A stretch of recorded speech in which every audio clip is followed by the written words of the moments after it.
All right, boys and girls, let's talk about how to create your legacy ceiling tile. A legacy is something amazing that you leave behind, something that we will remember you by even after you've left second grade.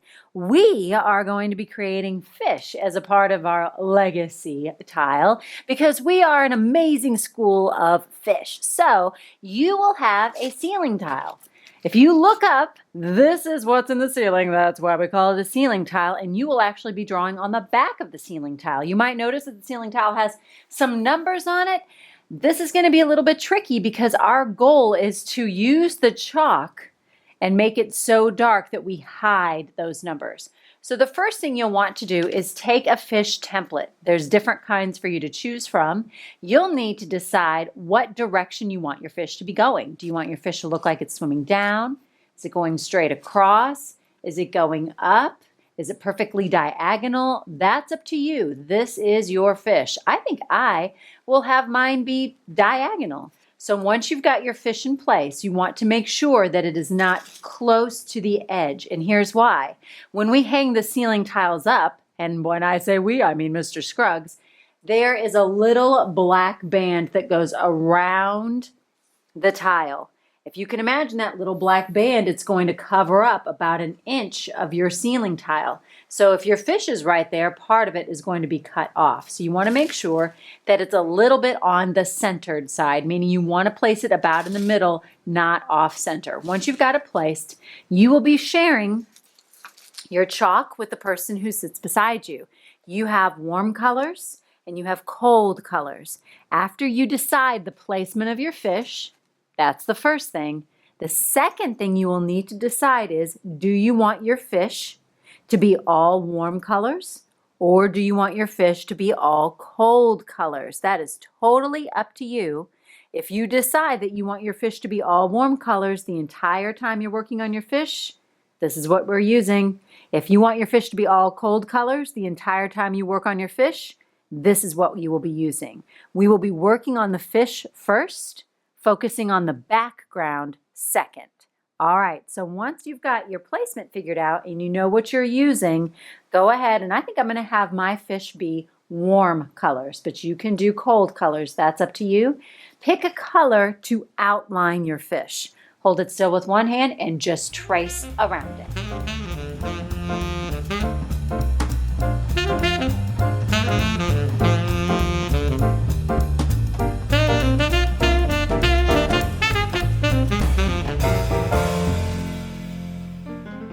Once you have your fish traced, then you need to decide where you want the parts of your fish to be. I need to decide where I want my eye to go. So for that, I'm going to use a different kind of template. I'm just going to flip this upside down. I could switch to a different warm color or just continue using the one I have.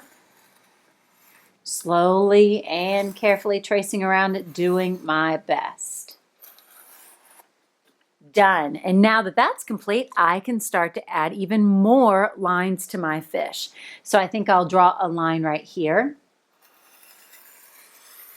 And maybe I'll also add another line right here. Once those lines are on there, I'm going to add even more lines to my fish. Every line that I draw is closing up and creating a shape. Each one of those shapes that I create can then be filled in with a different color. I think I'll even make a triangle shape like that. And I'm going to trace another circle for the eye.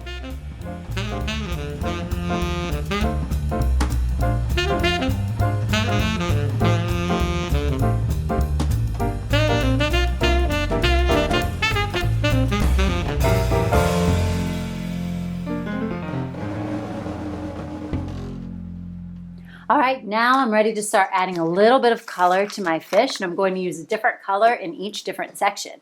The tricky part is making sure to make the colors nice and dark. I think on my fin or my tail, I'll make a pattern, and I'm just going to color this in.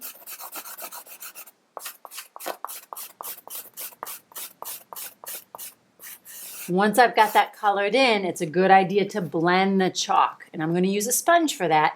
Sometimes when we use chalk, we can use our finger to blend, but because this surface is very scratchy, after a while it's going to make our finger pretty tired. If you use a sponge, make sure that if you're using it on the warm colors, that you only continue to use it on the warm color. Because if you use this now on the colors will mix and make your colors a little bit muddy. And I'm massaging that chalk into the ceiling tile. My goal is to make it so that the little particles of chalk dust sink down into the ceiling tile. So I'm just very slowly and carefully blending that in. And now I can switch to a different color. I'm going to create a pattern. You do not have to create a pattern. You just need to make sure that you stick with your colors. So I know that I'm only using my warm colors. Filling in all those spots, finding a clean little spot on my sponge, massaging, massaging, massaging. Now, the reason I'm not rubbing it like this is because I want my colors to stay nice and bold and bright. I don't want to mix all of my colors together because then my fish won't stand out. There's going to be a lot of fish on the ceiling tile. I want mine to look amazing, so that's why I'm being very careful not to blend too much. I'm trying to keep it in the sections of the fish, and I'm going to continue working on the parts of my fish now.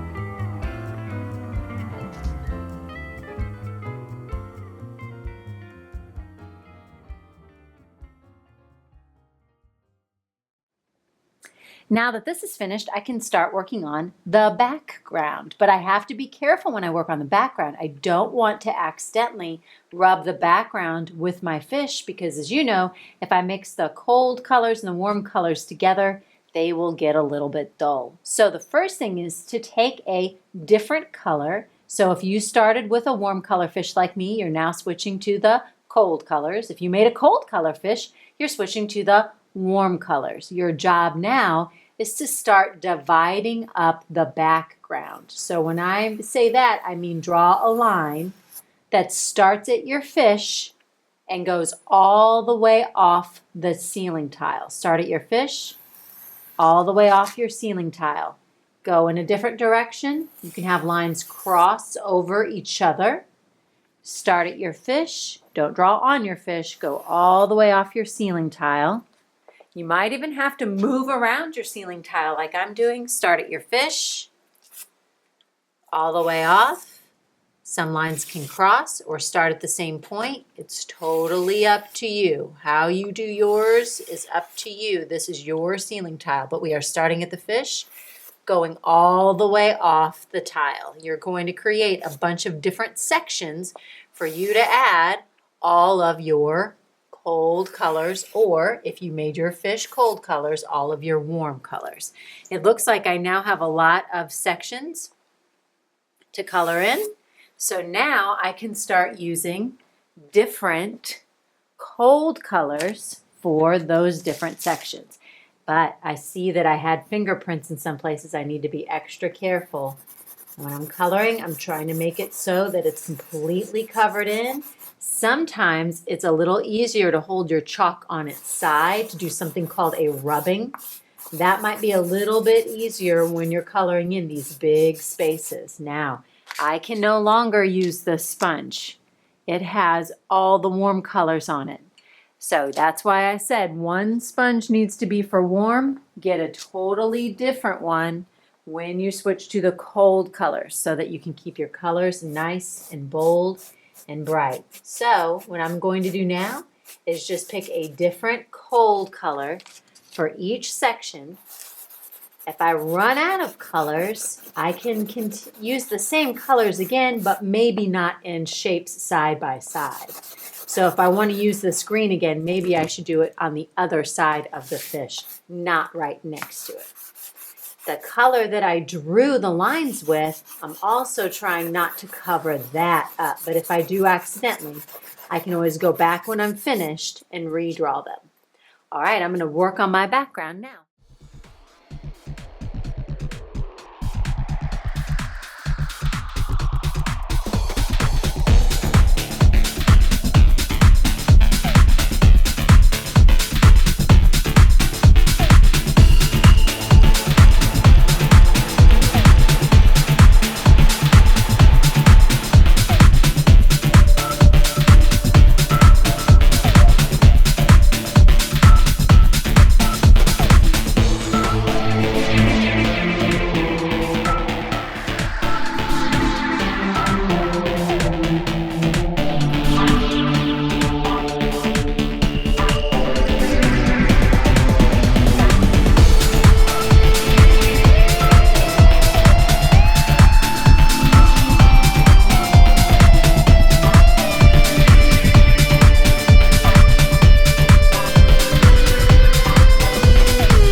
Now my last step is to work on both the fish and the background. I'm going to start with the background, but now that my tile is completely covered, I need to be really careful not to touch it too much.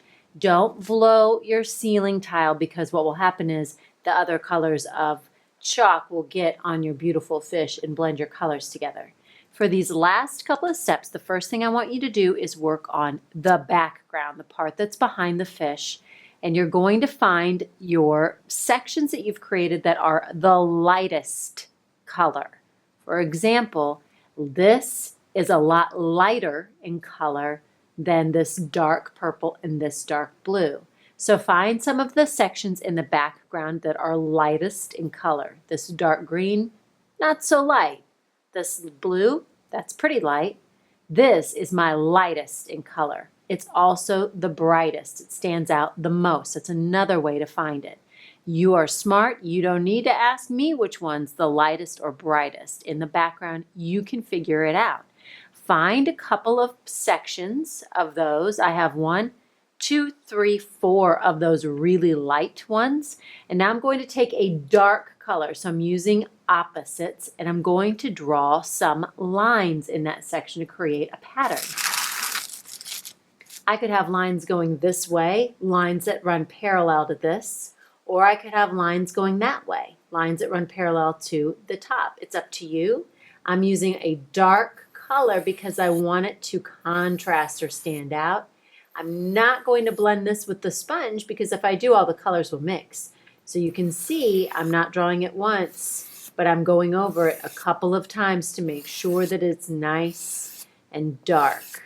This will make it so my background has a little bit more interest, and it has some interesting things happening. So everything doesn't quite look all the same.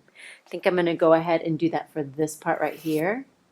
Again, I'm not blending. I don't want my colors to get all mixed up. I'm just going over it a couple of times to make sure it's nice and dark.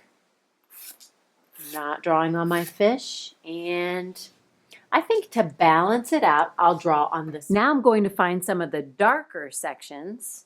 I have dark purple, dark blue, and I'll be using a light color to do the same thing. So again, I'm picking the opposites. I think I'll have lines going in a different direction. I'm just creating some patterns in my background using a repeating line, just to make my background a little bit more interesting, since it was a little bit plain with all of those sections. So I'm just adding some lines, having the lines going different directions, not doing the same as all the other ones.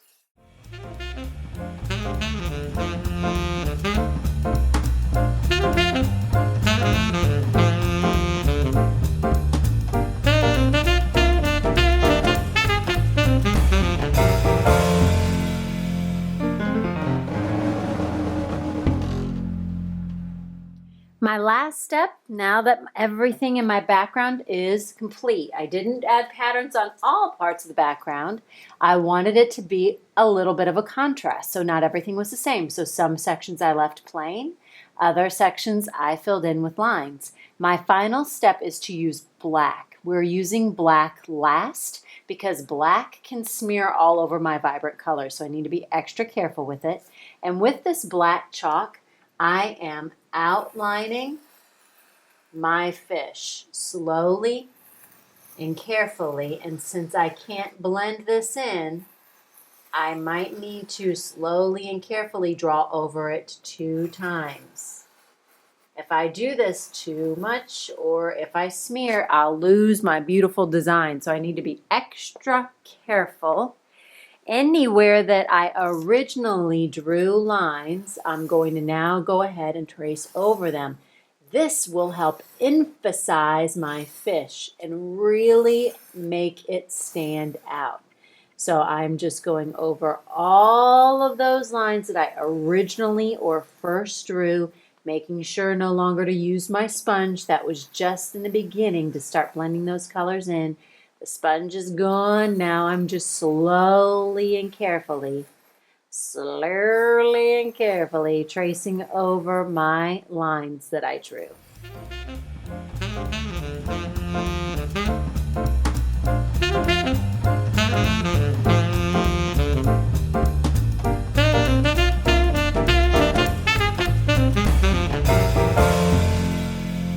You know what our fish is missing?